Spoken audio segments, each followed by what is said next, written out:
There we go. So we got the top off. We're good to go. Alright, so we've got a cloth, and you can wash these after with the oil, just soap and water. But what I'm going to do is I'm actually just going to pour a little bit on. I like to be very liberal with it. If it's a large area, use a brush and really get into any of the grooves. I love using oil for very intricate and detailed woodwork, because you can just literally pounce it in there, and then you take a rag and you just kind of buff it after. You can spread it around with your fingers if you want, whatever you like. Now you can see how jet black that color is going now. As soon as you've got the oil on it, it's coming out to its true color.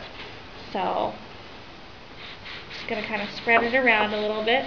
For this, I'd probably use a brush to get it around once, and then I use the rag to wipe it off, because the brush isn't going to soak up too much of the oil, but the rag's going to soak up a lot of the oil, as you can see right now.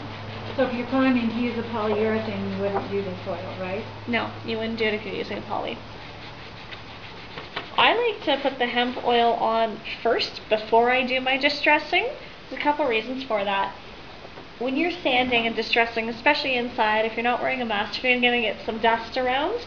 The oil actually traps the dust in, so you're not just breathing in lots of little fine dust. It's not good for your lungs. You don't want to be doing that. It also helps you see that color underneath that is coming through a lot easier. My best example for that is, say you've got a really dark stain underneath, or even the black, the typewriter, and you put white on top of it. If you're sanding away and distressing, you're going to kind of muddy up that color as you're distressing it. So it's going to kind of look like a gray is coming through, but then you go and you wipe away the excess with a cloth after, and you clean it all up, and you put the oil on, and you're going to see that jet black screaming through. And maybe you distressed way more than you thought you were going to.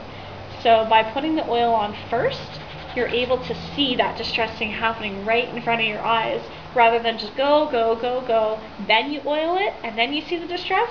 It's better to do it first so that you can really control every step of the way of it. Okay, so I'm confused.